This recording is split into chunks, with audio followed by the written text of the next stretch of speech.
कहते हैं इंसान को अपने कर्मों का फल भोगना ही पड़ता है। अच्छे कर्म करने वाले तो मरने के बाद स्वर्ग चले जाते हैं, लेकिन बुरे कर्म करने का नतीजा होता है नर्क की खौफनाक आग। सुनने में शायद आसान लगे, लेकिन नर्क की ये भयंकर आग इंसान की हड्डियों तक को जलाकर राख कर देती है। शरीर का मांस गल जाता है, हड्डियां पानी हो जाती हैं, लेकिन फिर भी अनंत काल तक आत्मा तड़पती रहती है, जलती रहती है, रहम की भीख मांगती रहती है, पर उसे कहीं पनाह नहीं मिलती।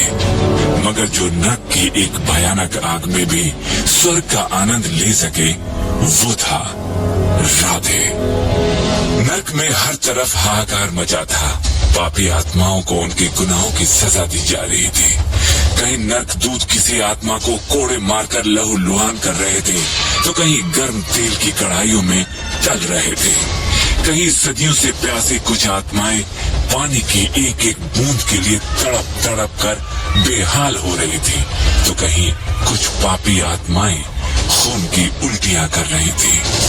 चारों तरफ बस अपने कर्मों की सजा भुगतती, रोती, बिलखती, चीखती, चिल्लाती आत्माओं के कोलाहल से कोहराम मचा हुआ था।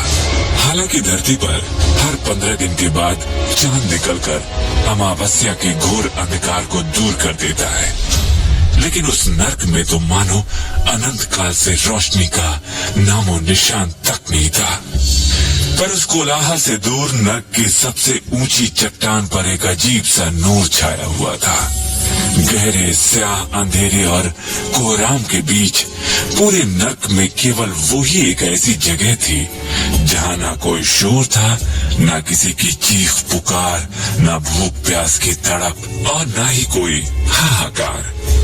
वहां बस शून्यता की शांति और परम आनंद का एहसास था, क्योंकि नर्क की उस सबसे ऊंची चट्टान पर बैठी आत्मा कोई साधारण आत्मा नहीं थी।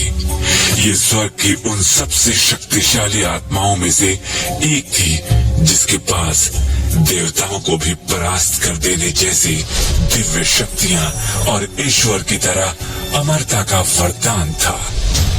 वो कहते हैं ना, अगर कोई आसमान से गिर जाए तो भी एक बार के लिए उठ सकता है, लेकिन अगर कोई किसी की नजरों में गिर जाए तो फिर उसका उठना नामुमकिन हो जाता है। और ऐसा ही कुछ हाल नर्क की सबसे ऊंची चट्टान पर बैठी उस दिव्य आत्मा का भी था।